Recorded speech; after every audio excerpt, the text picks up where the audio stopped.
What's up, ladies and gents, boys and girls? Your boy, the Dreadman, is back with the Dreadman Sports Podcast. I'm your host, the Dreadman, here with my boys, Flipside and Wallace Tom. How you guys feeling tonight? Feeling good, man. Feeling well. Someone there does not feel real good. Yeah, hopefully you guys, ate till you pop for Thanksgiving, and hopefully you're recovering pretty good. Like coming off the itis right now. Coming off the itis. Yeah, you ain't the only one. But yeah, fellas, this was an exciting, unpredictable, and somewhat disappointing week for football for some people. But we will get into that in just a second. Yeah. Uh, so, what you fellas think of this week of football? It was pretty interesting. I think some teams it was pretty straightforward. I mean, who would win, but it kind of went the way we thought it would. There'd be some close games, and I mean that was about it. Because we were struggling to pick a couple of these teams last week. I remember, Mm-hmm. and they did go either way. There was one shocker. We'll get into that. Oh yeah. There was one upset. I think, you're right. There was like three games. I think the Giants, Philly, Seattle, Carolina, and even like Minnesota and Green Bay, which were, I think we all kind of thought those would be close games, and they were. Yeah. Those games are kind of hard to pick. But in general, the other games kind of went as was the same. Yeah. Kind of how we thought they would. Especially, I was surprised at how well the Browns played. Oh yeah. The Browns looked like a whole different team out there on Sunday. Wow. I mean, the Browns, as a Steelers fan, it takes a lot for me to say this, but the Browns actually impressed me on Sunday against the Bengals. They did, but you know what? I feel bad for that Bengals team. That Bengals team is so decimated now. Yeah, because now they lose Andy Dalton. It's just not that team is just a shell itself. Yeah. They're out AJ. Now Andy Dalton, like they started off 4-1, now they're 5-6. Yeah. They're scratching their heads now. That's a damn shame. But yeah, fellas, I kind of want to vent right quick / rant. So we're going to do something different. We're going to talk about the choke of the week first. And I believe we all know which one it is, don't we? Oh, yeah. We know what yours is. Yeah. Yeah. We all know what my choke of the week is. Let's talk about the Pittsburgh Steelers just flat out laying a damn egg against the Denver Broncos. Now, besides now I looked at the Steelers' remaining schedule, and the Steelers have two more AFC West teams left on the schedule: the Chargers, and they got Oakland back to back. And see, here's the thing: the Steelers are coming off a 6-game winning streak, right? I mean, in that thriller of a game against the Jacksonville Jaguars, and I thought they all but had the Steelers number. But yeah, they went to Denver in the Mile High. And now, if you ask me, that game should have ended 31-24 Steelers. But I'll tell you what it was: horrible play calling decisions, horrible quarterback decisions by Ben Roethlisberger, and 4 turnovers. I mean, I'm gonna tell you this. Here's who the Steelers have left. They've got the Chargers, they got the Raiders, they got the Patriots, they've got the Saints, and they've got the Bengals at home for their season finale. 3 out of those 5 games for Pittsburgh are very losable games. But I'm going to tell you right now, if we play the Saints and the Patriots the same way we played the Broncos and Jacksonville, they're going to eat us alive. They're going to rip us a whole new one. I mean, the thing is, we cannot play them the same way. Otherwise, they're going to blow us out. They're going to embarrass us. But, I mean, bottom line, that was my choke of the week. And the thing is, I understand, like I said, there was 4 turnovers in that game. 2 of those turnovers could have easily been avoided. Well, actually, every single turnover could have been avoided. But the thing is, you can say that about every team. But 2 of those turnovers really could have been avoided. The first one by Xavier Grimble, because he fumbled into the damn end zone. I mean, it's like he could have either just stretched out, jumped in the end zone, or just jumped out of the 1-yard line instead of trying to be a hero and run through a damn and run through it. Come on, dude. You are a 6'4", 6'5", 250+ pound wide receiver, not a wide receiver, but a tight end. Why the hell is a cornerback? A quarterback, or was it a safety? Well, anyway, a defensive back. I mean, you have 3 or 4 inches in height and about 30, 40 pounds on a D-back. You should be able to run through him easy, but no, you let him knock the damn ball loose.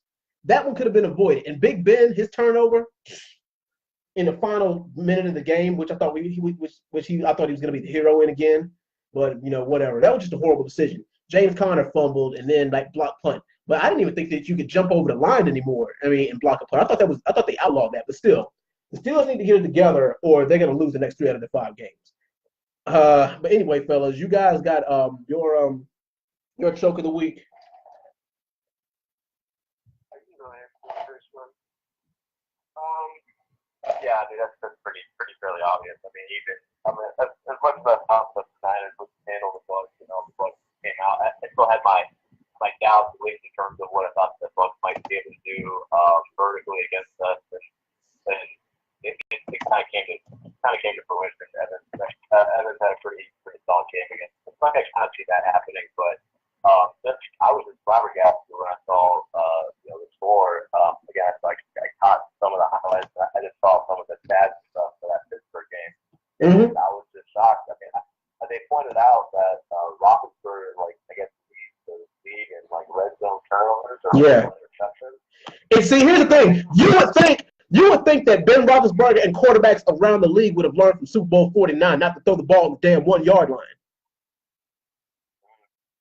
But yeah, Antonio wasn't really even open. Even if that lineman didn't get blocked back to the back spot to catch the ball, Antonio Brown wasn't going to catch that. He wasn't even open. It could have got picked off by the D-back, or it would have got knocked down. That was an exclusion. Yeah, Brown was kind of quiet that game, but Juju Smith-Schuster, woo, man. Yeah, he had a monster game. Yeah. But yeah, looking at Pittsburgh's schedule, you can't with 3 tough games against the Pats, the Chargers, and the Saints. You can't lose to Denver. That can't be your loss. You need to have that one that's tough, because you need to try to get first round bye. But it's gonna. Yeah. I don't know if it's gonna come out now for him, because that schedule is pretty tough. It all depends on who loses. I agree with you. Yeah. Yeah. I mean, I agree with you. I think that was probably the best part of my joke of the week. I really thought the Steelers win that game walking away, and Denver came out well and won. Still really had a good game too. Yeah. Flip, what about you? What was your choke of the week? Yeah, now that I listen to you guys, I kind of have to go the Broncos game is choking. I mean, it hurts to see that, because they got us to not too long ago. So, but I guess that's just their team, man. They've given the Chiefs 2 good games. The Chargers, now they beat the Steelers. They look like that team don't want to see in the playoffs. So I'm kind of hoping they don't go wild card spot. Yeah. But yeah, that was definitely a game the Steelers should have won. Like you said, fumbling in pretty big, and I guess the pass rush got the band enough to keep them off his focus. So yeah, I just gotta give the Steelers something. Yeah. So Denver's schedule, now you mentioned that about them being a team, you're talking about Denver being a team they don't want to see. Is that what you mean? Yeah. Mm. So yeah, looking at their schedule, they got the Bengals, the Niners, the Browns, the Raiders, and then they finish off with the Chargers. I mean, they could very well. They're not complete underdogs in those next 4 games. And that Chargers game, I mean, they've already won. So, I mean, it's very possible that the team they could maybe win out. It's difficult to see them still in a wild card spot, if anything. So, gotta give them a better one. Yeah, it happens.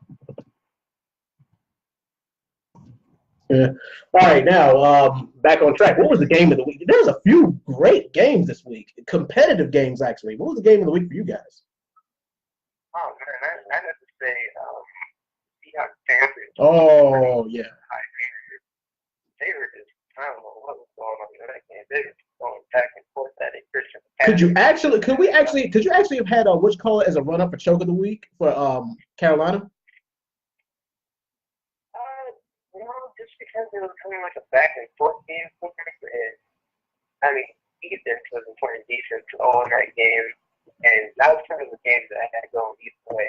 Like I couldn't say that. I was leaning more towards Eagles Giants because the Giants was kind of running away with that one. They did go, but yeah, the Panthers game, man, that game was really entertaining for me. I don't know. Russell Wilson is usually doing everything with his team like nothing on that team. Their run game was already that game, but they were throwing the ball over the Panthers that week. So, yeah, that was definitely a game of the week for me. All right, Walls Todd, what about you? Where's your game of the week? I got to take the Colts Dolphins game actually. Just in terms of the Colts being down 10 points going into the fourth. And then Andrew Luck, doing what Andrew Luck did. Andrew Luck, when he first came on, when he first started the first few years, he had a lot of those comeback games. Like, remember that huge comeback game against the Chiefs in the playoffs? Oh, yeah. Andrew Luck was one of those kind of those guys who kind of in the same kind of class, something with Rodgers and Briggs, guys that be down a lot. Yeah. Be down considerably. And lead their team back, and he's been showing that again. Literally, I'm looking at his numbers. He's thrown at least three touchdowns in 8 straight games. Now he had a couple of turnovers. He had 2 picks in this game, but still down 10 going into the fourth with it looks like less than 8 minutes left, and still led the drive. 2 field goals within a carry and a touchdown pass to Ebron. It continues to have less believers, and then with a team that he was potentially getting the talks for an MVP, but he's going to have to show up a comeback player of the year. But I think that game was pretty exciting. Because Miami every once in a while has it's somewhat a team that can kind of scare. I'm not scared, but at least make it competitive. And it looked like they were going to steal one from Indianapolis, but Andrew died wasn't going to happen. So he's just playing a hell of a game. Again, it continues to kind of evade me off with the long layoff he had. But I would say that was probably my game of the week. I mean, anytime Vinatieri picking up those are time inspired. It was a pretty memorable game.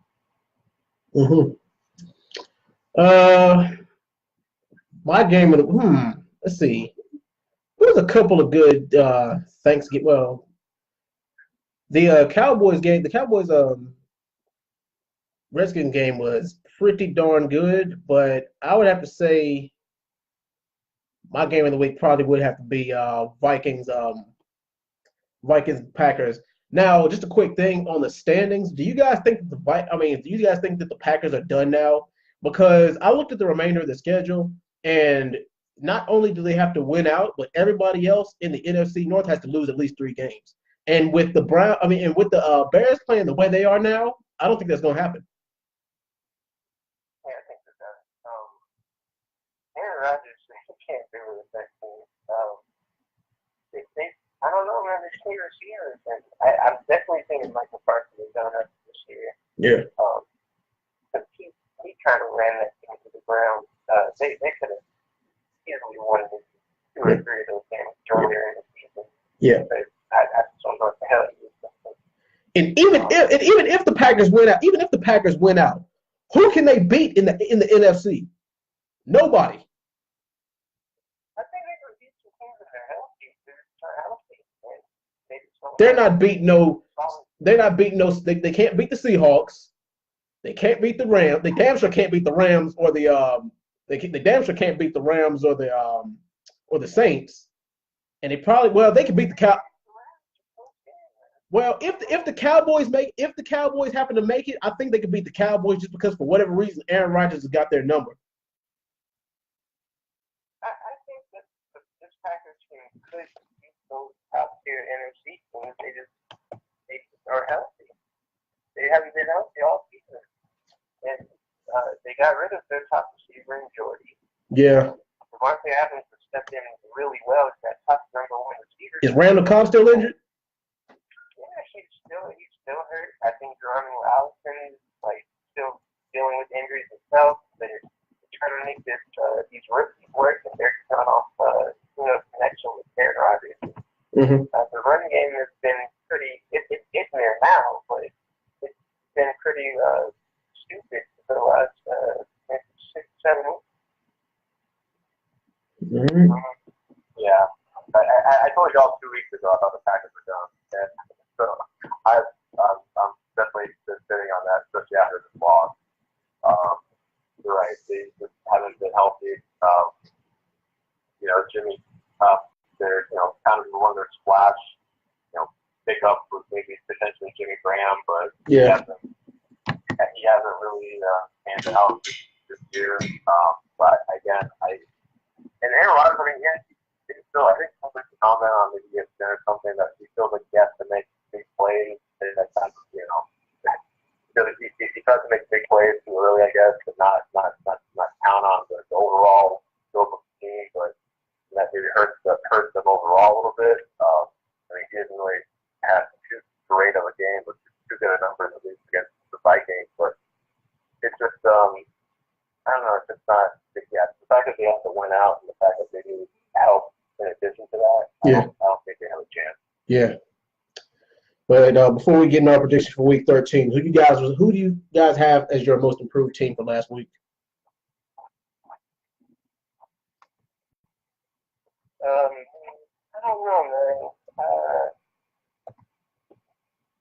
Like maybe the Bucks. They still suck. So I'm gonna give it to the Browns because I mean, even if it was a kind of a crappy Bengals team, they showed us that like, hey, we're here to stay. It was Hugh Jackson's fault that we sucked, and we're actually a good team. And they did shit all over Hugh, so that was kind of a boost for me.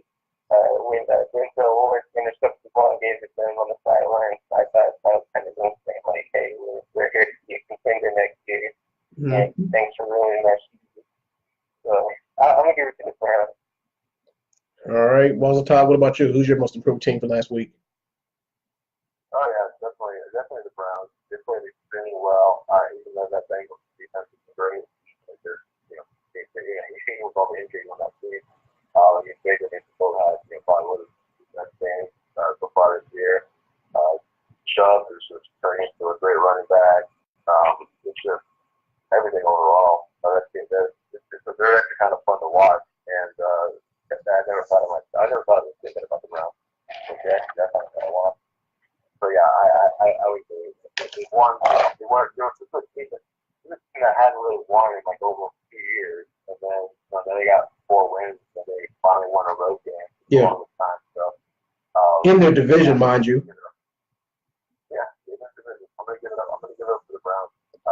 They're definitely my team. I'm gonna have to either give it to the Browns or Seattle because I kind of slept on Seattle because they were going into Carolina's house and I didn't think they were going to win. But it looks like they went into Carolina's backyard and actually just, took care of business, which I didn't expect. So for me, it's a toss-up between Seattle and the Browns. The Browns, I thought that the thing is the Browns impressed me because they won convincingly. I didn't think they were going to win by more than 6 points. But, yeah, they won by double digits, so I got to give them that. So, yeah, those are my two. But anyway, let's move on, fellas. Week 13. We got the Thursday night game between the New Orleans Saints and the Dallas Cowboys. Do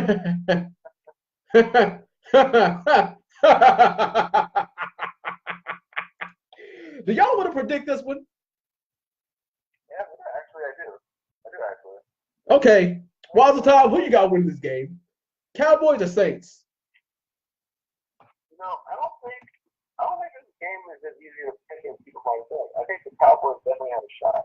I mean, I think the Saints have looked really impressive, and they could have that game against the Falcons was really impressive how they were going to play, considering the earlier game against New England was kind of a shootout. But this one, they played really well defensively.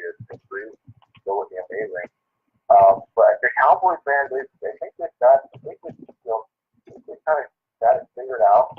Amari Cooper is flourishing now. He's down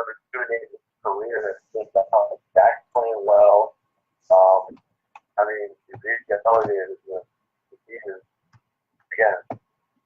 It's starting to again. If Dallas wins out and they get like the numbers, if you think Dallas definitely like an MVP candidate if the numbers keep going up. So I just think it is crazy that anyone would think that the bench will win this game in a blowout. However, they haven't lost yet on the road. You know, very world kind of. I think that it's almost greenlit made for that kind of offense. I could definitely see Kamara and Michael Thomas running wild on that. But you know what? I'm gonna start this off really, really, really crazy. I'm thinking I'm leaning Dallas. I think Dallas wins this game and shocks people. I'm gonna say I just think Dallas has played really, really well defensively, and I think that they're gonna surprise them. I think the Saints maybe the trap game for them. I'm gonna go. I've got a gut feeling about this. I'm gonna go with my gut feeling as one has told. My gut feeling is Dallas wins this game, and they actually shut down the offense a little bit for the Saints. We're gonna go Dallas 24, New Orleans 17. You have it a little bit lower scoring than I do, but all right. I guess I'll buy that. Flip, what about you? Cowboys Saints, who you got? Look, man, I'm sorry, like got too many wrong. Look, man, the Cowboys. I don't want to say it like rudely, but they were overrated. They've been playing weak defense and weak offenses for the past 6 weeks. I'm not buying it. I think they're a solid team. I think they're going to be a playoff team. I just don't think they're on that level of the Saints, the Chiefs, and the Reds. Or not the Rams. But yeah, it's a pretty bad game. We've seen what happens when a team's a good running back goes against them, and the Rams, they can keep up. But Todd Gurley and Ezekiel Elliott are about the same level. Yeah. I think Gurley's better. But it just comes down to the Cowboys don't have a Jared Goff, and they don't have a Brandon. Well, I mean, they do have a Brandon that's kind of in Cooper, but I feel like Cooper can get locked down by Lattimore. The defense has been playing way better these past few weeks. It feels like when they can stay on the field and have confidence that their offense can move the ball, they're just playing way better. And then you just have to look at the same offense. And they took a little break, I guess, like a few weeks ago, and they decided, hey, we're going to turn it up again. They've been demolishing teams. The Cowboys defense has looked pretty good, but they have to. They're not going to stop the Saints. If the Rams defense can't stop the Saints, I can't see the Cowboys defense stopping them. It's going to be one of those games where And I was gonna say that Rams defense, it's good on paper, but like in terms of like what we've seen that Rams defense get forced by a lot of teams. So I'm not going to. Whereas the Cowboys, then you could argue about the schedule, but the Cowboys haven't really. They've never really been embarrassed. They only got maybe, I guess, they've been embarrassed like once by the Titans. That was the biggest blowout. They lost like 2 scores, but they had a touchdown early on. They were leading, and they could have been up 2 scores or some kind of some turnover. But overall, they're pretty much always competitive. They haven't really been like blown out. They haven't really been like shown up like. I think that is part of their defense. But then I kind of look back at that Cowboys Falcons game where they were kind of shut out almost for at least like 3 quarters, and they started kind of picking it up in the fourth. Can't do that against the Saints. Like no. That happen. And I just don't see it, man. I feel like the Saints are gonna run away with this one early. The Cowboys are gonna try to play keep up, and it's not gonna happen. So I got the Cowboys winning this. They're not the Cowboys. The Saints winning this one. I'm gonna say 41-24. Now, the Cowboys. This is my only dilemma with this game. Is we know the Cowboys defense has stepped up lately, but can Dak Prescott outscore Drew Brees? That's my number one question. That's the number one thing that I have to say. And with all the firepower, I mean, Michael Thomas, Alvin Kamara, and Brandon Ingram, no, I don't see it. I mean, don't get me wrong, because I mean, Zeke and Dak can make plays with his legs, and Zeke, I mean, Zeke's gonna get his 15, 20 carries and probably 100 yards. I mean, there's no doubt about that. And even Amari Cooper, who's proved to be a good addition. I just don't see it. Like, they're gonna. I mean, it's gonna be a more competitive game than a lot of people give it credit for. But at the end of the day, we all know the result of this. It's pretty much just like watching Infinity War. You already know what's gonna happen at the end. Yeah, but yeah, pretty much. But me, I would have to give this one to the Saints by. I'm gonna give it to the Saints by 9 points. 9 points over Dallas. Next game, we got the Baltimore Ravens going up against the Atlanta Falcons.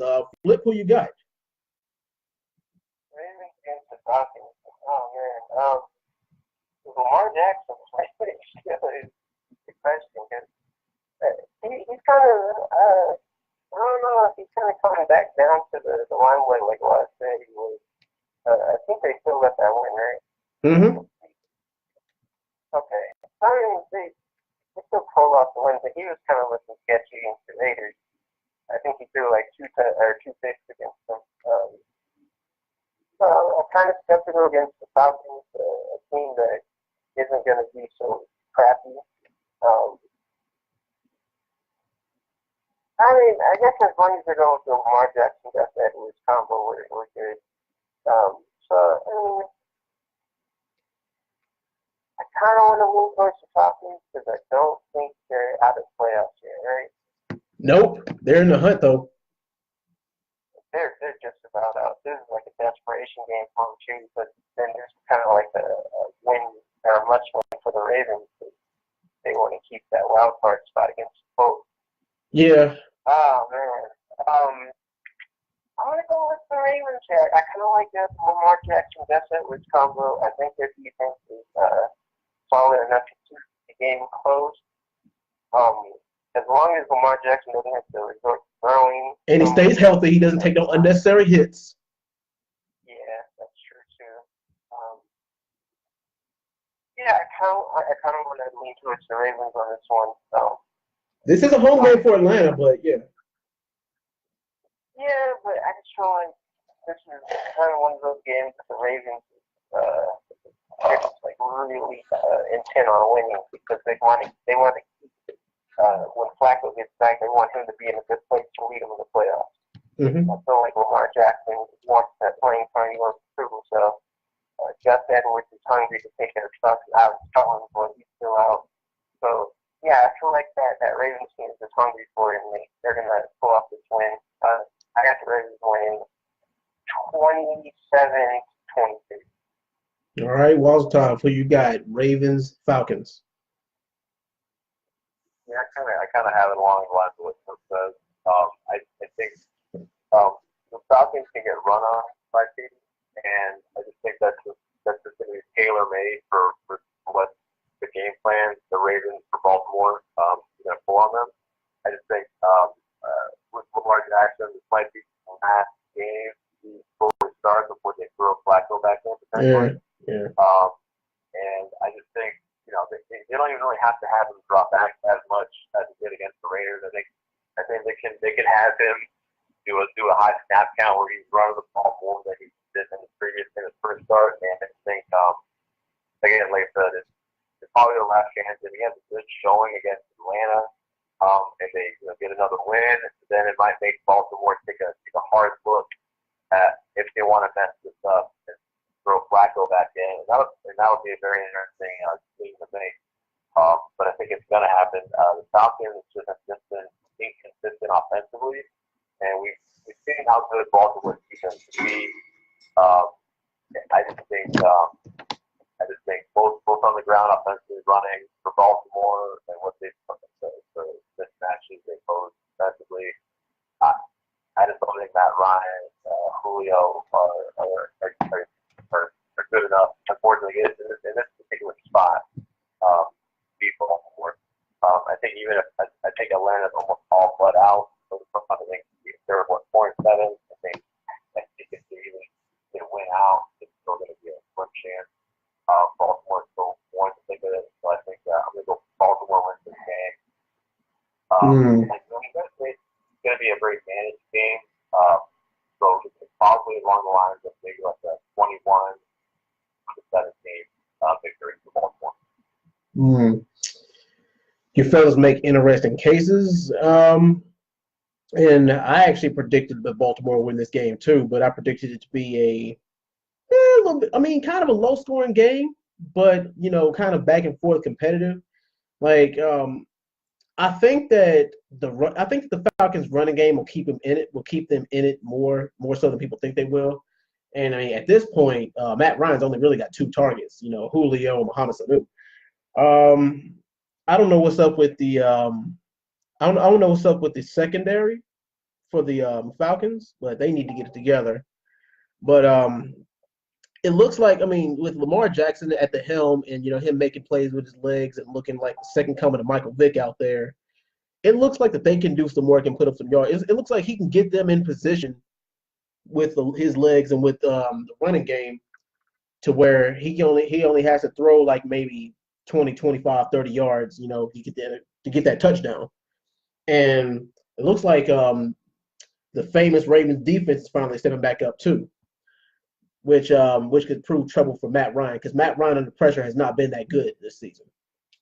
But me, like I said, it's not going to be that much of a high-scoring game. But go ahead and give me the Ravens by 7 points, 20-27.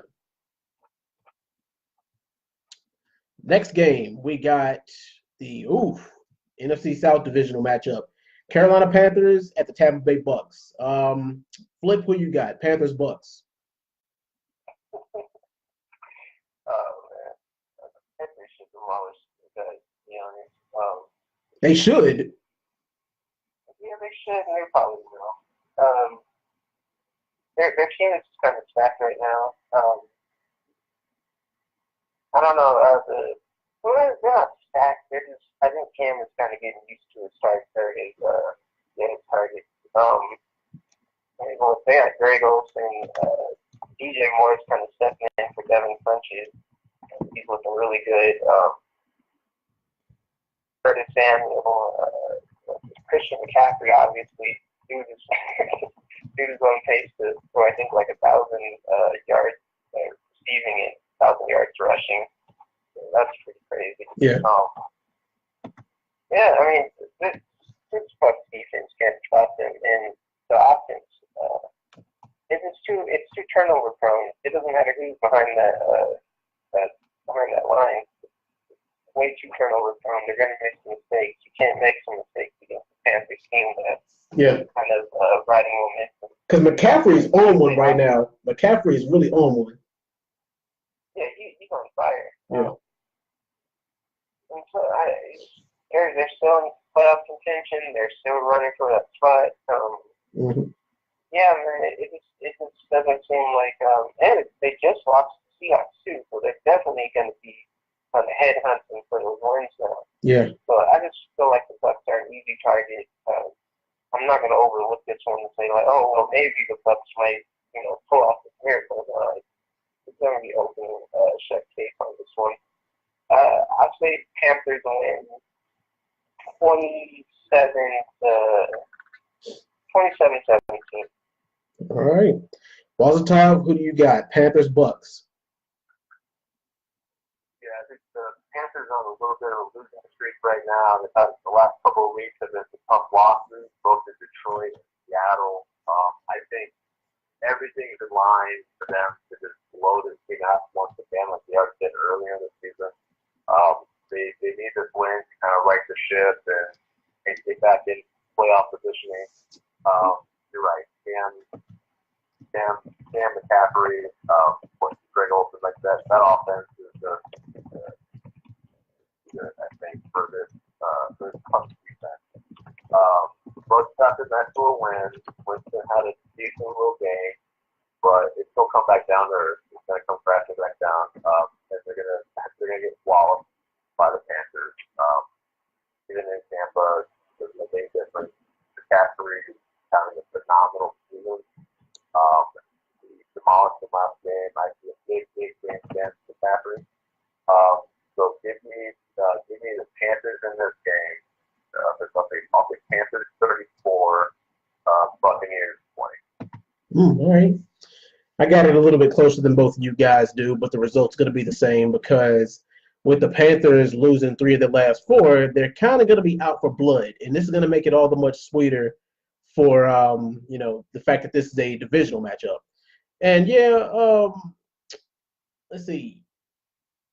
Winston looked all right in his return. I'm not going to lie about that. He did look all right. I mean, he's starting to get back in the rhythm of things, but I mean, I don't know if they got the weapons to contend with Cam. If the defense got the, they're going to have the game plan to contend with Cam, or if Winston is going to be able to outrun Kuechly, because Kuechly is going to be on his ass for all 60 minutes. But go ahead and give me the Panthers in this game by 6 points, 30-21. I mean, 30-24. Yeah. That's a reasonable score, especially since the Bucs are at home. All right, next up, we got the Chicago Bears going up against the New York Giants. Flip, who you got? Bears, Giants. Man, Chase Daniel was pretty impressive last week, man. Yeah, against the Lions. Mm-hmm. He did enough to get a win. I think Trubisky should be back this week, right? Yeah, he should. So, they'll be back to full strength. Poor Giants, man. Like they had a chance to somehow pull off a playoff run, and then they lost the Eagles last week, so I think they're kind of done with their season. Mm-hmm. Yeah, this should be a pretty easy game for the Bears. Well, not too easy. I think the Giants have a little bit of fight left in them, but I think they'll just be playing. I mean, it's Khalil Mack. Khalil Mackson has destroyed Eli. He might fake an injury and just leave the game. So, and it's at the Bears, I think, right? Or is it at Giants? Maybe that's not. Yeah. It doesn't matter anyway. Bears are going to smack them. I got the Bears winning this one 24 to 17. All right. Walter, who you got? Bears, Giants. Yeah, well, so disappointed with the Giants after last week. I thought maybe they would squeak it out against the Eagles and keep us on the cusp of the potential for them to kind of ride out the season with victories and maybe get Eli back in. But it's not going to happen. It's done, and this game is just easy pickings with Chicago, especially with them getting Trubisky back. I think with Daniels in there, it might have been an outside chance potentially. But you saw, with Chase Daniel in, it's still the Bears still kind of living too much of a beat with the name without Trubisky. But I think Trubisky is coming back in there, playing well and moving well and running. It's asking too much. I think, fortunately, the Giants won't be able to release Saquon or Odell in this game. I think they're both going to be stifled. And you're just going to see how enough the New York Giants to be when they can't get either of those guys off in terms of getting the plays, getting the ball, getting enough targets for them both. So I'm going to go with the Bears in this game. Give me the Bears. It's probably another double-digit game. I think Chicago 31, New York 18.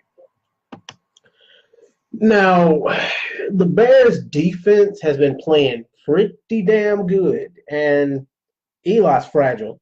He's got weapons. It's just that it's all on him. It's up to him to get Saquon or Odell Beckham or Shepard the ball. That's all on him. And don't get me like I don't. The thing is, the secondary for the Giants is usually pretty good, but their linebackers and their D line's falling apart. I don't know what the hell's up with them. It seems like almost anybody could just run and slip right through them. But I have this being somewhat of a competitive game, especially in the start. But then again, I probably see the Bears running away with it. Going ahead and give me the Bears 27-17 over the Bears. Over the Giants. Yep, I got Chicago winning by 10 points over the Giants. Next up, we got the Buffalo Bills at the Miami Dolphins. Flip, who you got? Bills, Dolphins. Well, let's take this one first. You know what? The Bills kind of showed some swag to me. No, that Bills Jaguars game was very, very interesting. Mm-hmm. There's a lot of subplots in there. Oh yeah. Starting with Ramsey calling it Josh Allen trash, and then Josh Allen seemed to have a decent game and actually, ran in, throw for a touchdown. Yeah. Yeah, played pretty solid, and then that fight broke out with Fournette and Fournette and Lawson. It was just I don't know. I saw a little bit of like the Bills, even with their team, kind of being out of it, and no one really looking at them, being afraid of that team. I still like the attitude. It's still like they're not really giving up on this season. They're just they're playing tough. I think now Miami, while being probably better talent overall, Mm-hmm. I just don't think that they are approaching. I just feel like they're approaching these games with that same swagger or the same sort of attitude. I don't think that team that's built with those kind of players. I kind of think Buffalo might win this game. Miami, although they're playing well at home, I don't know. It's not. I don't think it's obviously those Miami games. They're not really crowd. The crowd never really serves as too much of an advantage in terms of the atmosphere. It's not like a dog pound Cleveland. You know what I mean? It doesn't really rattle opponents so much. Yeah. I think the Bills could maybe make this a pretty good game, and for whatever reason, I just think despite the kind of lackluster numbers that Josh Allen put up, I mean he's still performing well enough to win some games. You know what? I actually do think the Bills have a chance here. And even with the fight after the fight, I think that energy might carry over and actually kind of help them in this game. Maybe they can play harder, but I think the Bills might actually win this game. Maybe the Bills. What are they? Bills 21, Miami 17. I think it's a close game. I think the Bills push this out. All right. Well, yeah, I'm gonna go ahead and give my prediction. Then Flip, you can give yours. Okay. Yeah. Now Buffalo, I expected that game against the Jags to be a dogfight, which it was in more ways than one. But Josh Allen, he showed some balls. I mean, he really did. And Miami, the thing is, they're probably going to give them a fight on both sides of the ball. But I believe the Buffalo just has just a little bit more in the tank. They got a little bit more weapons, and they have also I wouldn't say that Buffalo has better coaching. I say the coaching is about the same. I just have to say they got a little bit better execution and they turn the ball over less than Miami. Miami, they're solid. It's just that they're missing a couple of pieces to their puzzle that would make them a threat or be able to set them apart, Buffalo in their division. But as we know, the Patriots are pretty much they're running. They pretty much just ran the AFC East for the past decade. So there's that. But still, This game could be an interesting one too, especially since Miami's at home. Um, this one pretty much going to come out of the run game, and I believe that at this point, Buffalo's run game is a little bit better than Miami's. So go ahead and give me Miami. Go ahead and give me the Bills 23-17. Yeah, give me the Bills by 6 points. Flip, what about you? Bills, Dolphins. Who you got? Man, I told you guys, the Bills are going to pull out that win last week. It might have been a little fluky because Fournette had an easy game because he wanted to get the fight. Mm-hmm. But yeah, man, I think that Bills team it's not too bad on the defensive side. Yeah. And their offense can have like those moments where they look amazing. So I don't want to underestimate them too much. And especially against the Dolphins team that's hurting real bad right now because Devontae Parker's hurt. They lost Albert. Amendola is looking like their number one receiver right now. Mm-hmm. Tannehill was playing with a hurt arm. I think he was playing last week, right?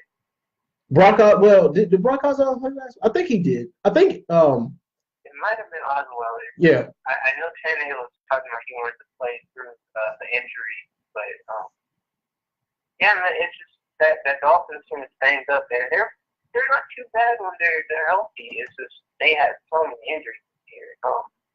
And I think that this Bills defense is just gonna keep them in check. And I think the Bills are kind of throwing their momentum, man. They kind of want to show teams like, hey, we can compete next year. We're missing a few pieces. And yeah, so I got the Bills winning this one. It's a divisional game. Mm-hmm. So it's always a chance for it to be close. I'm gonna say that the Bills win 27-20. All right. I guess we got our first. Did we got our first hat trick for the night? Nah. Carolina and Tampa Bay was our hat trick too, and I think the Bills. I would think Giants and Bears game was our hat trick too. So yeah. All right. Next one. We got another AFC South divisional matchup. We got the Indianapolis Colts going up against the Jacksonville Jaguars. Flip, who you got for this one? Colts, Jags. Yeah, because Indianapolis is actually looking like they want to do something, and Jacksonville is having a meltdown. So yeah.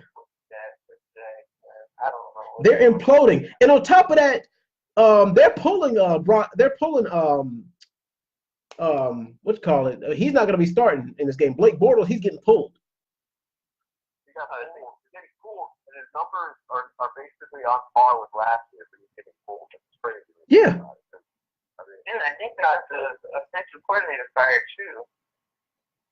Mm-hmm. Offensive coordinator, yeah, he's gone. They're starting Cody Kessler, so you're basically you're down Bortles, which isn't too bad, but you're also down Leonard Fournette. So because he's suspended one game. Yeah, this should be a easy game for instance. It might be some weird upset, but I highly doubt that. Yeah. Like the Jacksonville defense will have to score 3 touchdowns on Andrew. Yeah, this team is just gonna. I think it's gonna be close for maybe 2 quarters. And then the defense is gonna get gashed from being on the field for so long, and then Lux is gonna run away with it. I'm gonna say Colts win 24-4. All right. Wazzle, who you got? Colts, Jags. Colts, Jags. I do like just everything goes well for the Colts in this game. You know, they don't have to worry about Fournette. Fournette had a decent game against them. The Colts and Jags played a tight game earlier this season. Bortles had a solid game actually. Now again, you don't have to worry about Bortles, Cody Kessler. You know, that doesn't have too much experience against Andrew Luck, which just again having a phenomenal year. And I think it's just an easy win. I think you're right, Flip. There would have to be a lot of special teams and defensive touchdowns for the Jags.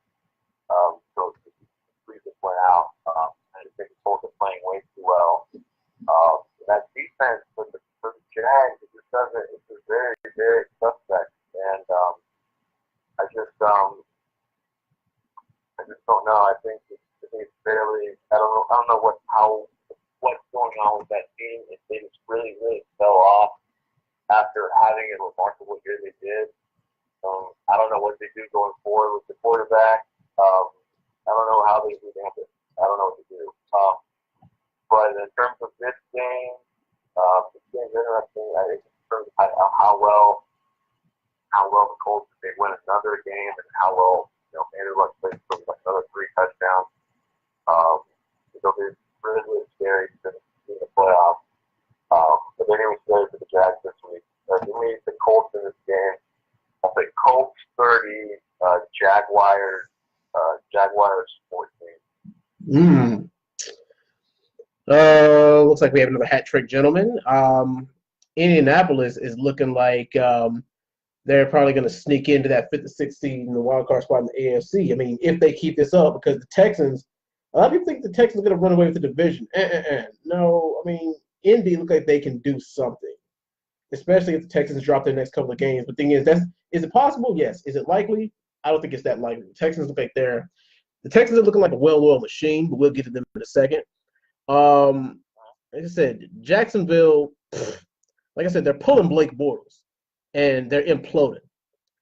I don't like they have no chemistry. They're not, the fearsome team they were coming into this season. They sure as hell aren't as scary, they're sure as not as scary as they were when they played Pittsburgh, and then they end up getting Roethlisberger at the end. I just don't know what to make of them pulling Blake Bortles and him not starting. But, a lot of people, Blake Bortles gets a hell of a lot of criticism any damn way. So, I mean, maybe it might not be that big of a loss, but we'll see. But Andrew Luck, I mean, he's playing like he wants to win again. I mean, and you can't really ask much more than that. Indy's defense is solid. I mean, they're not great, but they're just, solid. They can do enough to keep the teams out of the end zone. But I don't see them forcing any turnovers, anything like that. But still, Indy's passing game is good. Their running game is good. I mean, when Jacksonville falling apart, there's no reason why Indy shouldn't run away with this game. So go ahead and give me Indy 34-26 over Jacksonville. Yeah, Indy by 8 points. Next game, we got the Cleveland Browns going up against the Houston Texans, and the Texans are at home in this game. Flip, who you got? Browns, Texans. This is a really good game, and this might be game of the week. Texans are riding that 8-game win streak. Mm-hmm. Browns are looking to gain some momentum for the next season. Yeah. I think the Browns are having fun playing football right now. Yeah. So that's a scary thing for another team. But the Browns are having fun playing football. Yeah. It's I don't know. I think it comes down to the pass rush. I think Baker holds on to the ball too long.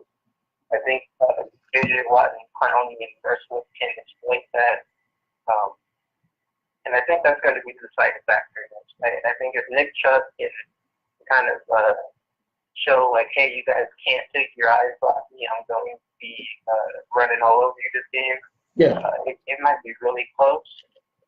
But Baker definitely needs to get rid of that ball quick. If he's just standing in that pocket, kind of doing what he usually does, J.J. Watt had like 4 or 5 sacks. Yeah, he's going to eat him. Him and Clowney are going to eat him.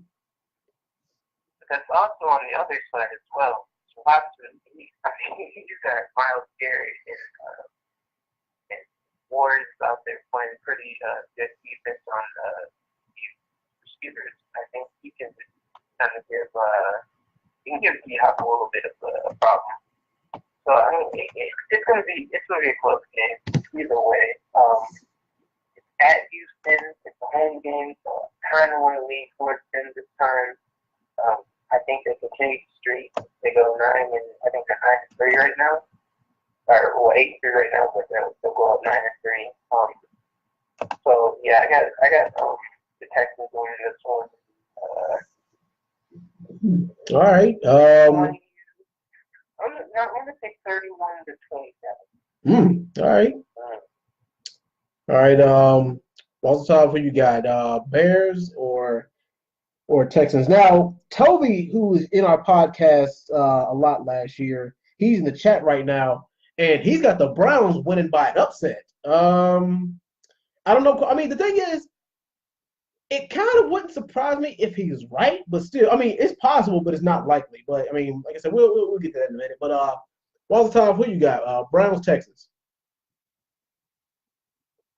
I agree with Flip. I think this really could be a game of the week. I'm actually really excited to see how both of these quarterbacks handle the other team's defense. Because both defenses got guns on their roster, and both quarterbacks can make really incredible plays. Both athletic, both can run. Both have shown us that. It's just I'm really excited to see, especially how Baker can handle this defense on defense. What's crazy is, even though the Browns are about roughly a 6-point underdog, it wouldn't surprise me. I think this is going to be a close game. Yeah. However, I'm gonna go with Houston just because their team is a little more seasoned. Watson's a little more seasoned. That defense is a little more seasoned. Their playmakers on both sides of the ball, a little more experience. Again, I also think it's at home. Again, the Browns just got their first road win in how many ages? So for them to get 2 back-to-back road wins, I think might be pressing it a little bit. Yeah. Meanwhile, Houston right now has a potential chance to get the top 2 seed in the AFC. So I think they win this game. But I think this could be even with both defenses. I think both offenses have a dynamic playmaker, where this could be like a high 20 game. I'm going to say Houston wins this close game off of 29-26. Now, in Houston's game against the Titans looked like they were going to make a game out of it. But then, Deshaun Watson just put his foot on the gas and they just ran away with the game. And the defense had a big part in that one too. And Cleveland, who got their first road in, I believe, 7 years, 8 years, something like that. I mean, it's been over 5 years since Cleveland got a meaningful road win. Like I said, they won by double digits, which I didn't expect them to do. And yeah, I mean, Baker, he's doing a damn good job, at the helm of the team, But we've seen how he is when he goes against certain defensive teams, with teams who put pressure on him. Because we've seen how he was put on, how much pressure that the Steelers put on him. And I believe that the Texans defense is just as good, if not better, than the Steelers defense. This comes from a Steelers fan. But yeah, I mean, I don't really see Cleveland outscoring them, but they're gonna have to force some turnovers, and they're gonna have to force some turnovers and block some punts and hopefully get lucky on a couple penalties to make this close.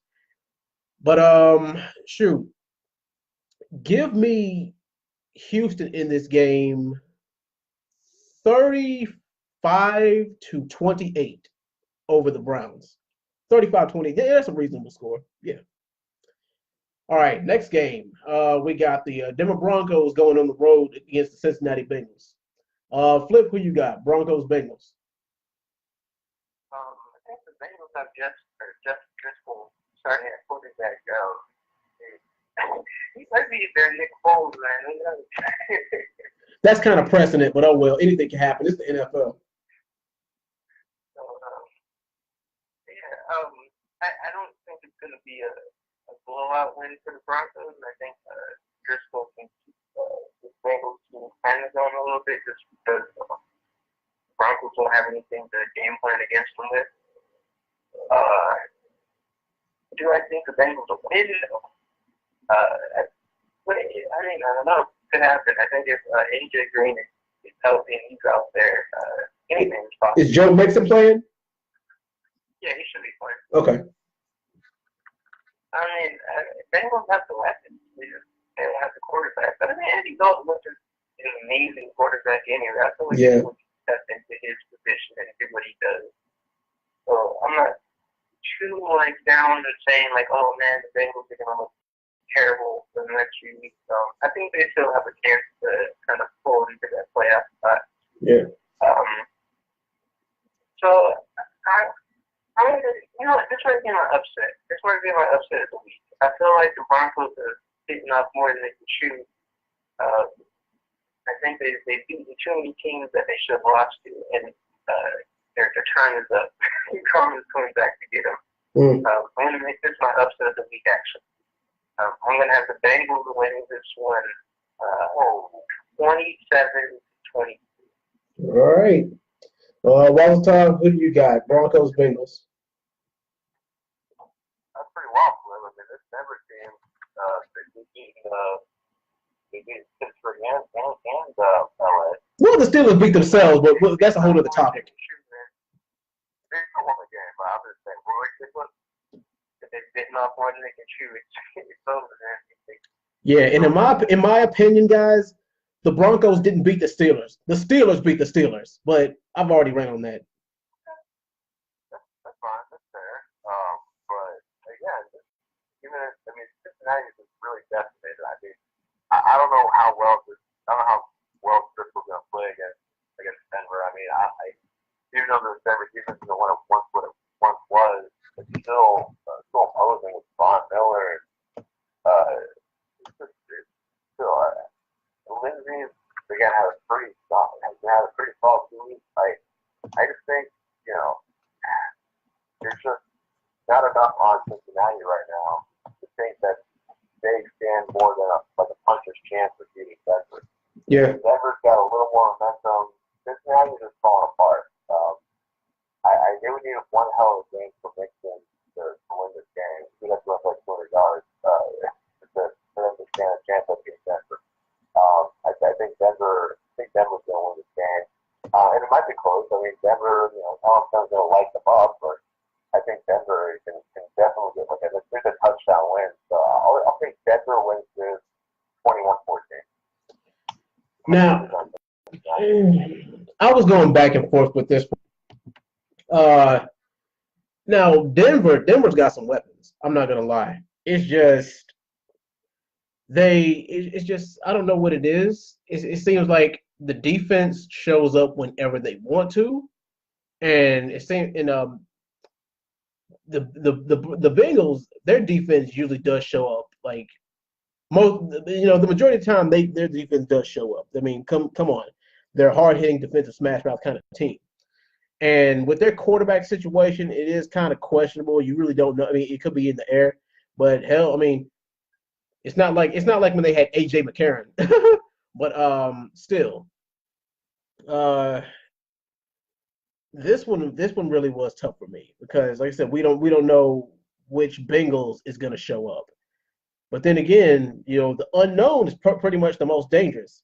I mean, Case Keenum, he does good with the weapons that are at his disposal. Emmanuel Sanders was looking like a world beater out there against the Steelers. Whew.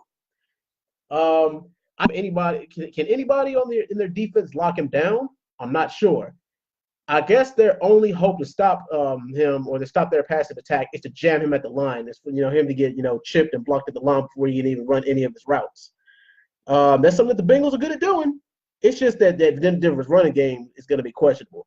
I believe Cincinnati might have a slightly better running game than Denver. I mean, if they have a good day, but still, this one is actually going to be close. It's going to be within a 3-point game. Go on ahead and give me Cincy in this game, 21-24. Next up, we got the LA Rams going on the road at Ford Field to face the Detroit Lions. Flip, who you got? Rams, Lions. The Rams just had a bye week too. So Well rested. They're healthy, man. They've probably been game planning these Lions for the last 2 weeks. Yeah, and the Lions just lost to the Bears. It shouldn't be a close game. But is your spider? I mean, the thing is, the Rams. Like Detroit, they beat the Patriots at home. Is your spider sense tingling? No. Not for this one. No, not for this one. Okay, all right. That game was a fluke. You think so? Really? You think so? Yeah, Matt, Flip, come on, Flip. Matt Patricia was at Matt the Patricia, yeah. Matt Patricia knew how to play the Patriots. That's all it was. It was nothing more than that. Okay, all right. Yeah, they're not going to beat the Rams. This game's going to be, I'm not going to say blowout, but it's going to be a high scoring game for one team. And then I like the Detroit Lions, but they just don't have Golden Tate anymore. Marvin Jones is hurt now. Kerryon Johnson is hurt. Leonard Fournette did a good job. Yeah. He's not Kerryon Johnson. And Kenny Golladay, he can't go out there and have a Calvin Johnson game. I mean, he's good. That is still a Calvin Johnson level. So, I mean, it's a depleted Lions team versus a fully running Rams team minus Cooper Kupp. So, yeah, the Rams should have this one pretty easily. I'm going to say Rams win 35-20. All right. Flip, who you got? Rams, Lions. I mean, Waztop. Yeah, Waztop. Who you got? Yeah, Rams, Lions. Yeah, it's a no-brainer. I think the Rams off of 5. They're gonna play us really well. I think there's something the Lions do that either I would say for the threat. I think this might be a potential game for the Rams defense kind of get things back on track a little bit, kind of show out and be really dominant. I think they definitely could be essential to turnover here. I don't know if we established whether or not Johnson for Detroit might be out or not. But if he's in, I still don't think this is close to a game. I think that it is the line that the Rams could get on. I think it's maybe a 2-3-4 victory for them in this case. I'll say the Rams will win this game 34-17. Goff has like 3 touchdowns. There's just too much, man. The Rams are gonna coach right now, probably to lose once they get it. Coach for the first round bye, and they got a pretty manageable schedule here. So I think this first game is a game for them to kind of get things fine-tuned a little bit going into the postseason. There's all this game. It's like almost like a scrimmage game for them. Detroit didn't look that good against the Bears last week on Thanksgiving, and like I said, the Rams, they're well rested. They had a bye week, so they're well rested, and looks like everybody is healthy except for Cooper Kupp, who's out for the rest of the season. But this seems like the Rams have done a damn good job adjusting without him, and that's on both sides of the ball. Jared Goff, I think he can air it out against their Detroit. I don't really think that Detroit's secondary has an answer for Jared Goff just airing the ball out on him. Now, the running game is kind of a different story. I mean, Todd Gurley, top 3 running back in the league. Detroit's running game is okay, but I don't think it's anything compared. Well, it's second to none with the Rams running game. I want to say this is going to be a competitive game just because Detroit's at home and Detroit is beating teams who, on paper, they shouldn't have beat. But I think that was only because of good coaching and Matt Patricia having answers for things. But go ahead and give me the Rams in this game by 9 points over the Detroit Lions, 30-21. Next up, we got the Arizona Cardinals going up against the Green Bay Packers at Lambeau Field. Flip, who you got? Packers, Cardinals.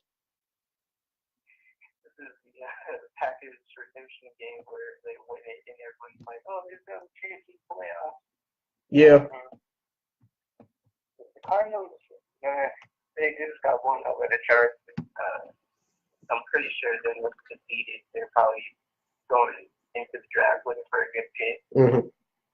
Probably Larry's last year, unfortunately. Mm-hmm. Yeah, it should be a pretty easy game for the Packers. I mean, Rosen, I don't know. He has that spark. It's not there. He needs another year. give him some time. Yeah. I think he got thrown into this too early, and he's kind of learning on the spot. So yeah, Aaron Rodgers should just run all over the team. I got the Packers winning 27-7. All right, Walter, who you got? Packers, Cards. I'm with the Packers. We haven't looked at big ass Boston at home. This is a game for them to right the ship a little bit. I'll tell you right now, the Cardinals somehow get a victory against the Packers. You got to still have fire coach. Oh yeah. Don't even wait until the season. Don't even wait until the season, man. But, Yeah. I mean, he might get let go. He might get let go at the end of the season anyway. But if Mhm. you to the Cardinals, that's a wrap for him. Especially in Lambeau in December, like that should happen. Again, you know, Cardinals definitely have some weapons, but it's still going to be. I'm still, Rosen over Rodgers. I just can't see that happening. Despite how disappointing the Packers have been. Give me the Packers in this game. I'll probably say it's a little bit low scoring. It's the Packers standards maybe. I'll say probably 23 to 17 game. But it doesn't be a victory for Green Bay.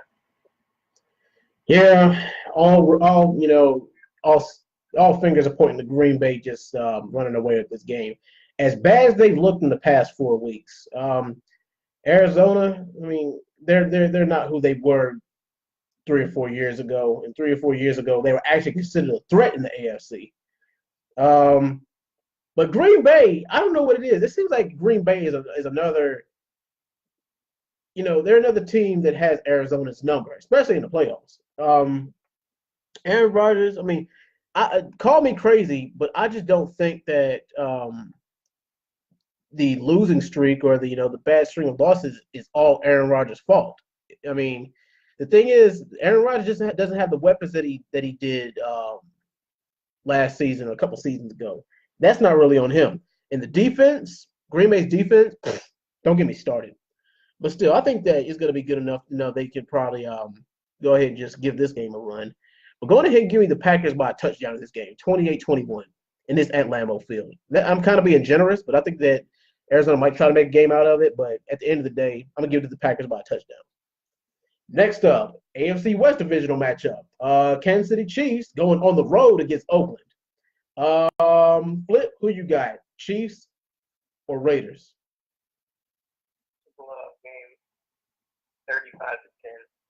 Chiefs win. I got the Chiefs by 12 points. I got them by 12 points. But yeah, what you have? 12 points is cutting it short. No, man. They just come off a bye week too.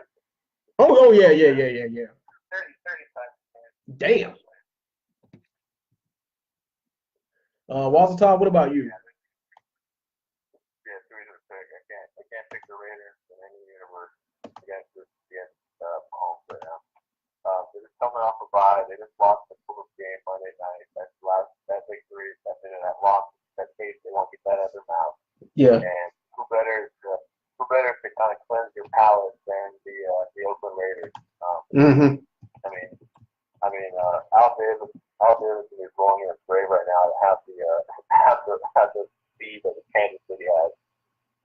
He was really going to seem like that, but we'll have to kind of watch for club because seriously, the Kansas City Chiefs are just going to roll through this game.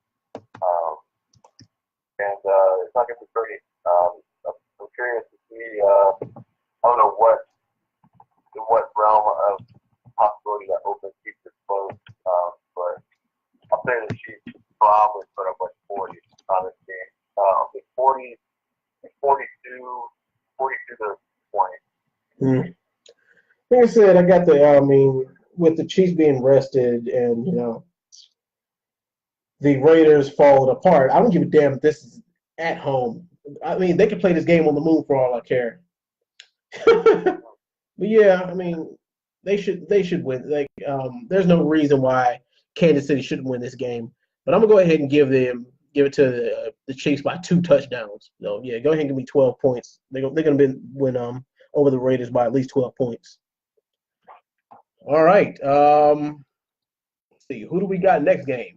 The Pittsburgh Steelers going up against the LA Chargers at Heinz Field. Flip, who do you got? That's some easy too, man. It is? Yeah, that's an easy game. Uh-huh. Yeah. Look, man, they're not gonna have Melvin Gordon. I'm not too worried about that because the Steelers' run defense is pretty good anyway. Mm-hmm. I feel like this is going to be a game where Austin Eckler shines. But the last time we faced the Charger was 2 years ago, and we only won that by just a couple of points. Mind you, we had Le'Veon Bell, and Michael Vick was starting for us. Yeah, that's true. I think Ben sucks. I'm not a fan of Ben Roethlisberger. Mm-hmm. And look, this defense is pass rush heavy. Now, defense pass rush heavy because it's a Ben. Ben can't run out of the pocket. Mm-hmm. Bosa and Ingram are going to destroy him. Denzel Perryman is out, but I don't think we have to worry about that. James Conner hasn't looked too great running, so I'm not. That's kind of like our weakness in our run game or run defense. So if James Conner can't get it going, the Steelers are going to be bad. Ben's going to throw a couple picks. I have a lot of faith in our secondary. I have a lot of faith in Phillips. Mike Williams is looking great. Mm-hmm. Keenan Allen can't be guarded by anyone. He's top 5 in the league, I don't care what you say. I just think Ben's going to turn it over too much, and we're going to run away with it.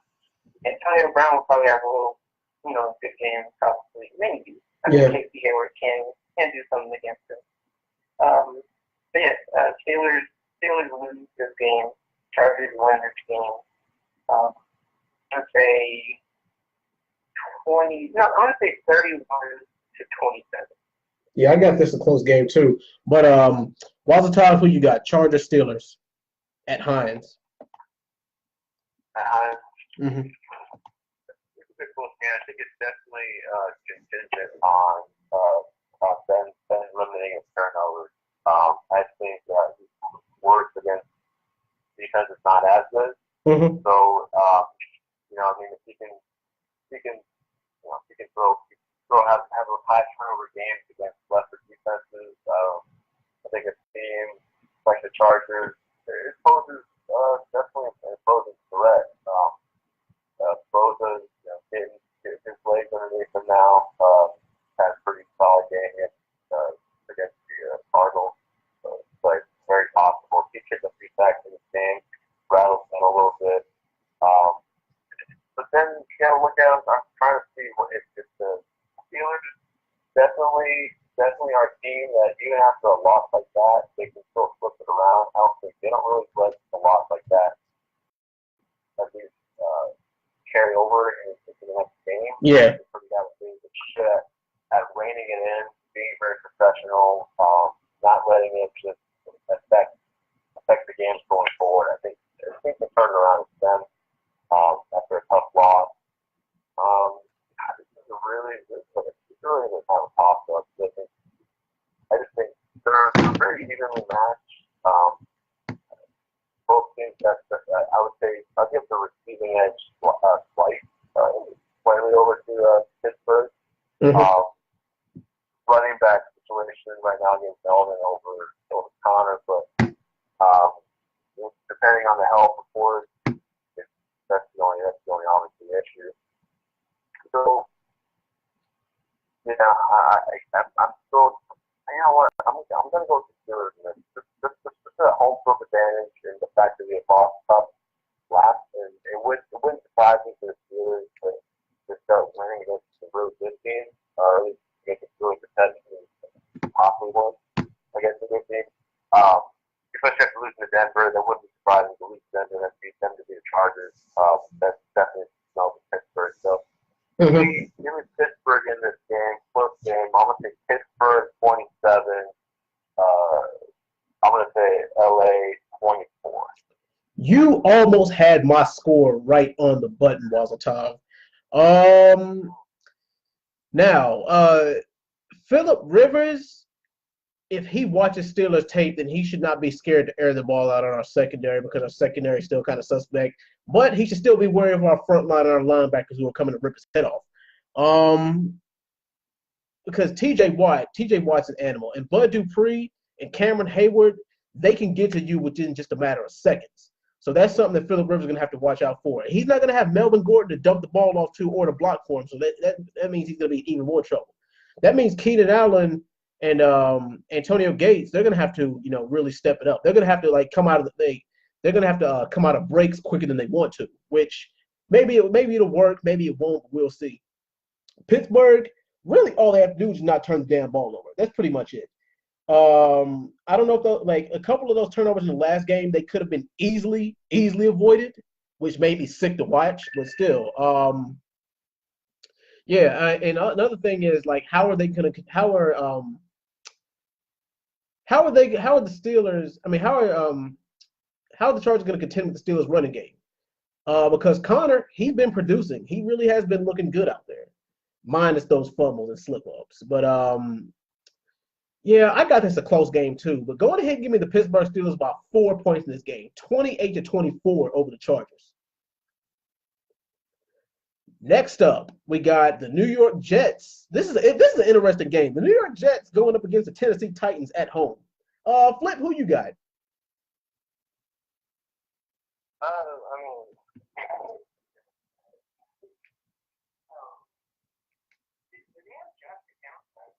I don't think so.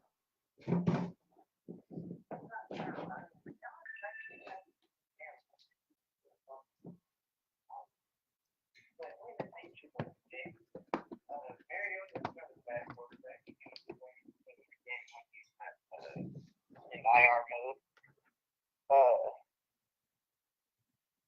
I think it's going to be a weird game, but I'm just going to assume that it's going to be a low-scoring game for the Jets and Titans. I'm going to say Titans win, I don't know, like 17-13 or something. some low-scoring, crappy game. All right. Molotov, who do you got? Jets, Titans. Yeah, both teams right now just seem a little bit inept in ways. The Titans early on was a little bit exciting against Houston, and then that game just was a big bet against them. Will they bounce back? Perhaps, but I think it's starting to be closing time for them. Doesn't look like they're going to win that division. For the playoffs, probably a distant dream for them at this point. New York's not sure on the road. It's both teams, they don't at this point don't seem to be really scaring either one offensively. So I'm not sure what I think. Flip hit it on the head. I think it's going to be a low scoring 17-14 game. I'll pick the Titans. I think it's going to be ugly. So I'll pick the Titans in this game. I'll say 17-14 Titans. Go for at home. Yeah. Like I said, to me, this game is going to be interesting. I don't really see it being that high scoring either. Now, Tennessee, they can put up points. They really can. But the thing is, are they going to have that same energy that they beat the Patriots with as they, play the Jets with? Are they going to have that same energy? I believe they're going to play with the same intensity, but it's not going to be as much. I mean, they're not going to – I don't know if they're going to be able to exit because at this point, I believe the Jets have just a little bit of a better defense than the Patriots do because that Patriots secondary has been getting burnt a lot. Jets, I don't really know what their quarterback situation is. I mean, Sam Darnold and whatnot, but still, yeah, you might be right. You might be right. Josh McCown might be starting, but I mean, we'll see about that. And the thing is, I haven't seen enough of him lately in the past, this year to really judge and see if he's going to produce or not. And besides, I don't really think the kind of quarterback that Josh McCown is can really connect with the weapons the Jets got with their receivers. But go ahead and give me the Titans in this game by 7 points. Give it to me by a touchdown. 20-13. Next up, we got the Seattle Seahawks going up against the San Francisco 49ers. Flip, who you got? Seahawks, Niners. Oh man, it's one of the teams I always want to give the benefit of the doubt. Yeah. But I don't know, man. Where are you going to say? Not against Seattle, and not against not even at Seattle. I hate Seattle. Like I don't like the Niners ever when they're in Seattle. Even when the Niners are good. You go ahead and crap on. But that's all right. I'm not going to crap on. I think it might be a Richard Sherman revenge game for all you. He might get like 6 picks. But I think the Niners are going to play him hard. I just don't think they'll win. I don't see them stopping this Seahawks offense. They look really good. Ever since they fixed their O-line problem. And it feels like the 49ers is the only one that works here. Marquise Goodwin isn't shining out there. I think Pierre Garçon is still hurt. George Kittle is your only target. He's obviously going to kind of key in on him. So unless someone kind of stands out in that receiving core, I just don't see the 49ers pulling this one off. Yeah. Like I was saying, the Seahawks offense is looking good. I mean, their defense can give up. That's the thing. That's not something I'm going to say 49ers are going to get shut out or anything, but I just don't see them keeping up with the Seahawks. So I'm going to say Seattle wins this 24-17. You got it a close game like I do. But all right, volatile who you got? Seahawks, Niners. Give me the Seahawks all day. The Niners they're actually kind of. I was commenting on how the Bengals were kind of starting to fall apart and explode a little bit. Just due to injuries and everything. And the Niners have some injuries. They lost to safety Ward, and they lost a linebacker, first round pick. They cut Richard Foster due to domestic stuff. Again, I won't touch that beyond football, but it's not a good. It's not a roster now. It's not a good look. I think that team's going to have to do some soul searching this last season. Mullins come back down to earth a little bit. He's struggling. He's been aggressive these last couple games. And I think it's all just posing really well. I think Seattle's going to possibly blow us out. Especially in Seattle, it's always tough. The Niners never have really good luck playing them in Seattle.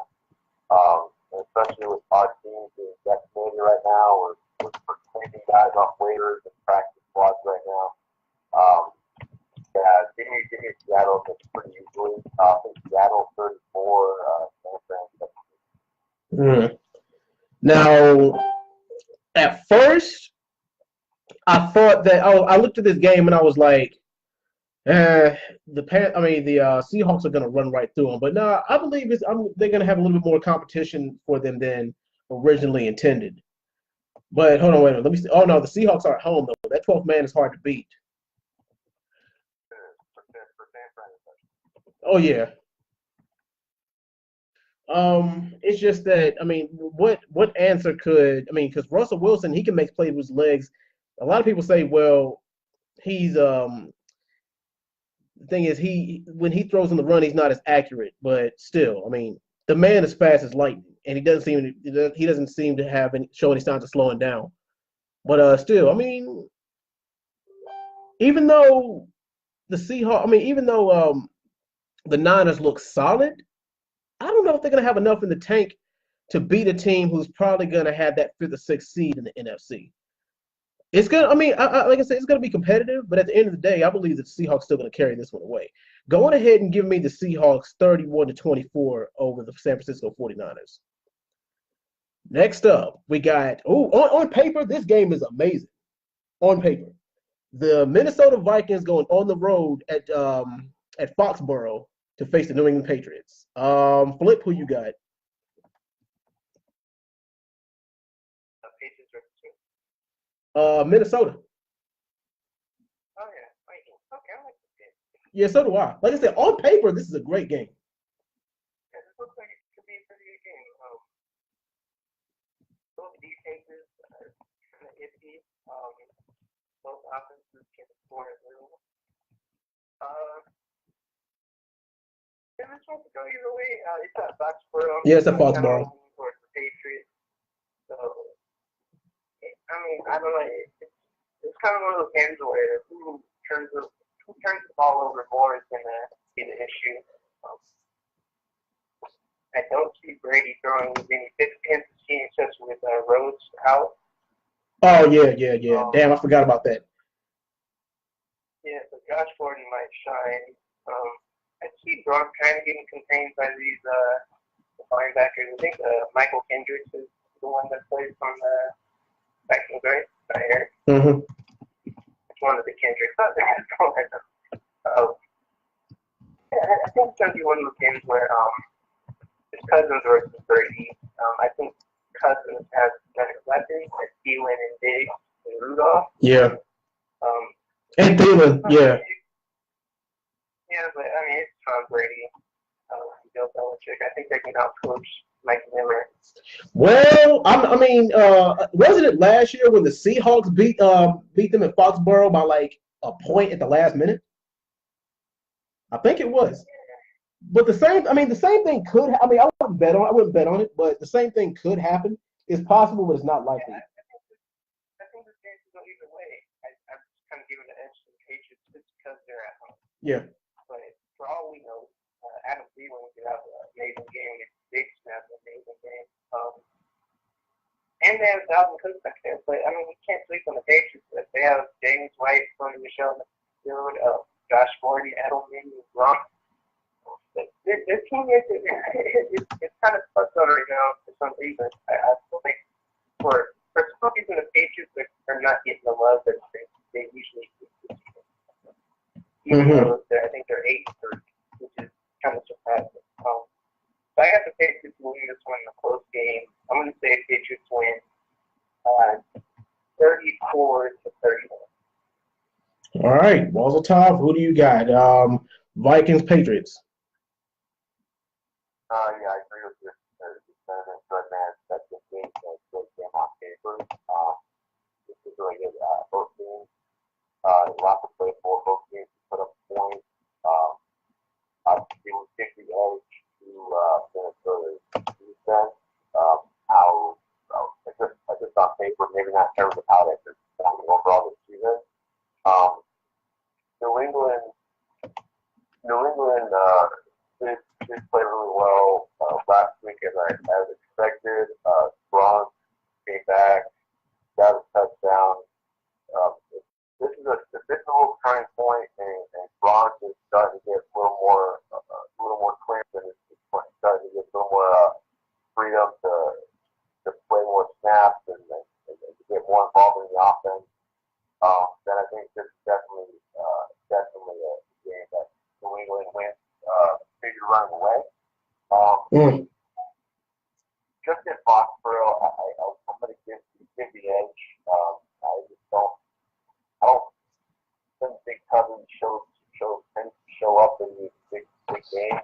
He did against Green Bay, but in this one, for against New England, I just think they're starting to see the finish line a little bit, and they're starting to realize the AFC is really, really competitive. Yeah. Every week is, can't be taught with them because that could mean you lose your chance at home field in the first round.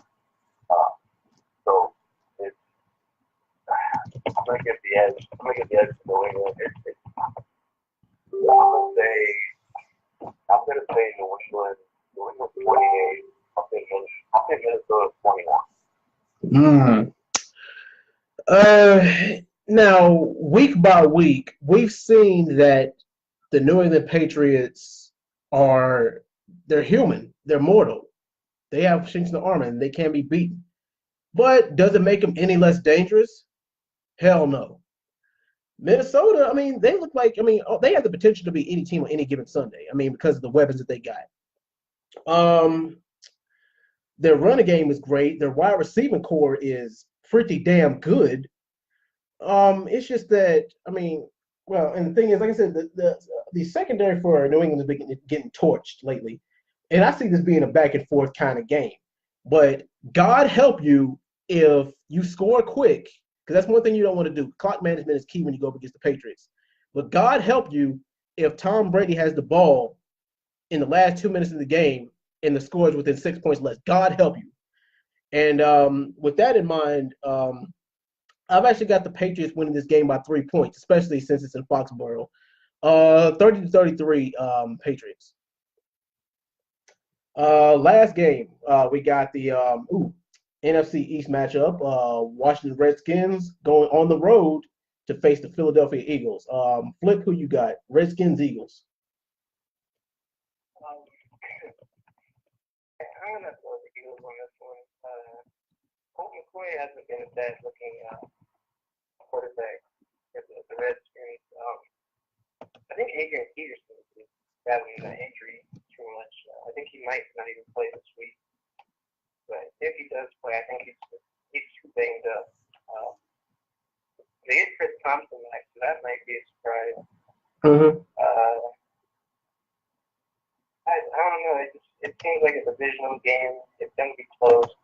I think the Eagles just kind of pull it out, keep their playoff hopes alive a little bit. Yeah, I'm going to lean towards the Eagles doing this one. I'll say 24-20. All right. Walter, who you got? Eagles, Redskins. Yeah, Colt McCoy did look a little bit better than I thought he might have on Thursday. But I think health-wise, I think he's going to get the edge right now slightly to Philadelphia, although they have obviously a lot of injuries to their defense right now. My guys are questionable. But I'm still going to get the edge. I think he's on Philadelphia, a tight end, he's got receiving for, I'll give the running edge to Washington. Mm-hmm. Banked up. But I think the quarterback difference is going to show in this game. Mm-hmm. Philly's at home. Redskins, they're not standing to do that on the road, but I just think I'm going to go with the defending champs in this game until they're shows to be a living thing. We still have a punching chance. Redskins still obviously as well, but I think that it's been locked out and too much to overcome. So I think that quarterback edge will kind of prove to be the difference maker in these divisional games. So give me Philadelphia. I'll say it's the close game. I'll say Philadelphia 23, Redskins 20. Yeah, I got this kind of a close game too, within 6 points. Philly's at home, so they got edge, but Washington, if Alex Smith was starting, I might give it to them. Well, you know what? Not even then. Even as bad as Philly has looked lately against, lesser teams. But still, I don't think that they're going to get into a wild card spot. That wild card spot is going to be harder than winning the division this year in the NFC. Jesus. But this is going to show what they're made of. Because this is do or die for Philly. If Philly loses, they can pretty much forget about it. But Carson Wentz starting to look like he's trying to get back into a little bit of rhythm. But Philly's defense is crippled. Their defense is very, very crippled. And I can't really say the same thing about Washington because the secondary is playing pretty damn good. But I got to pick somebody. But I'm going to go ahead and pick Philly by 6 points in this game. Yeah, 26-20. Well, all right, fellas. Let's take a little look at the standings. If the playoffs started today, um, let's see. In the AFC, you'd have the Chiefs with the first seed. You'd have the Texans with the second seed. You'd have New England with the third seed. You'd have Pittsburgh with the fourth seed. And with the wild card, you'd have let me see. Just wait for it to load up right quick. The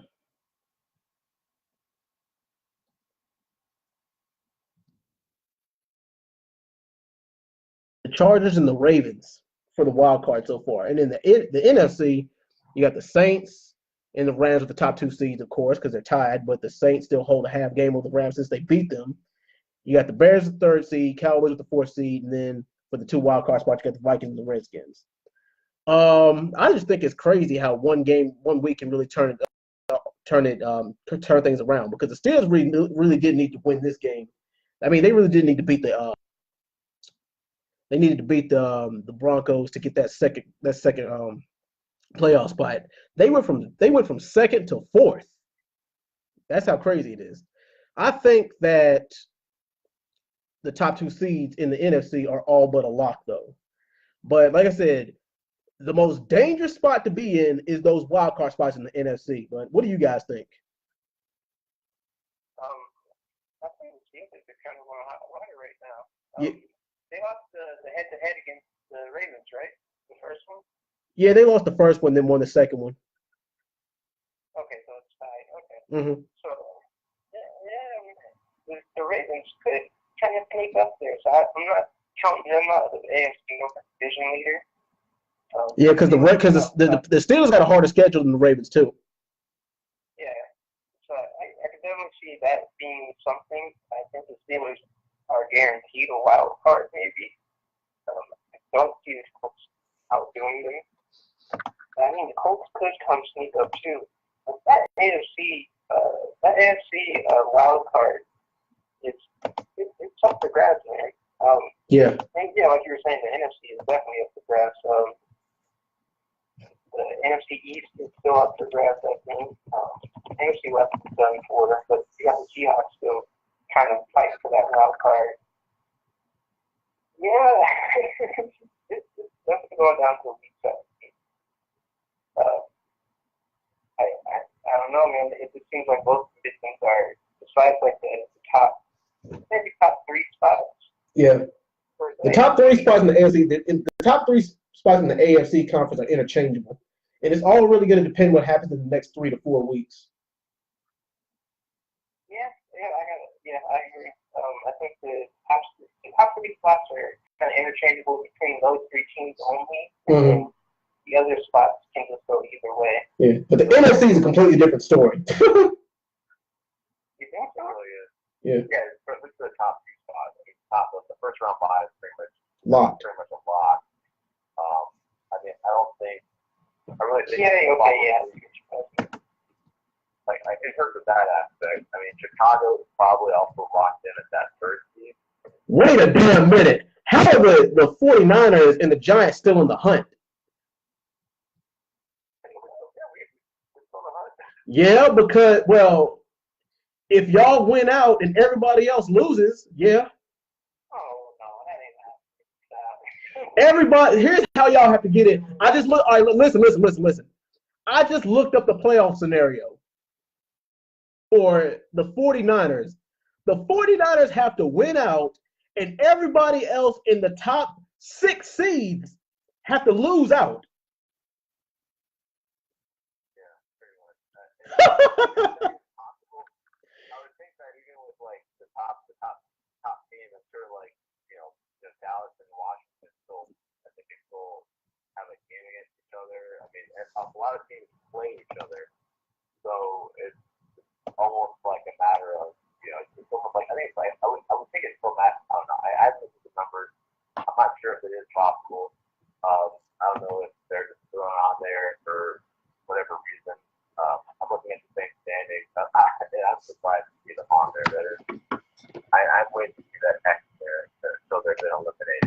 Oh yeah.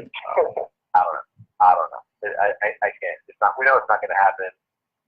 Again, like I was saying, I mean, the top three seeds are pretty much given in the NFC. Just the bottom three that aren't. But the overall AFC is kind of a weird, interesting thing. Like it was tough for the Chargers. The Chargers could be like, the Chargers could be like 13-3, but they might have to play wild card weekend. Yeah. I think that's definitely going to be a possibility. Unless we beat the Chiefs in Week 15, yeah, I don't see it happening. I don't see it taking a division. Yeah. Well, you fellas got any thoughts before we sign off tonight? Good luck to your team, Dre. Good luck to your team too. I feel like after your analysis, I'm more confident that we can win this game. Yeah, it really could go either way. Like, I'm not saying that they can't, but I mean, with the Steelers, whatever can go wrong will go wrong. And the thing is, the Steelers have lost the worst teams than the Chargers because the Chargers look pretty damn good this year. But I mean, they're at Heinz Field, so I trust them. But like I said, we'll see. Definitely giving us lead, so I mean, you guys definitely have a chance. Yeah, but we cough up. I mean, we turn the ball over a lot and have been lately, but still.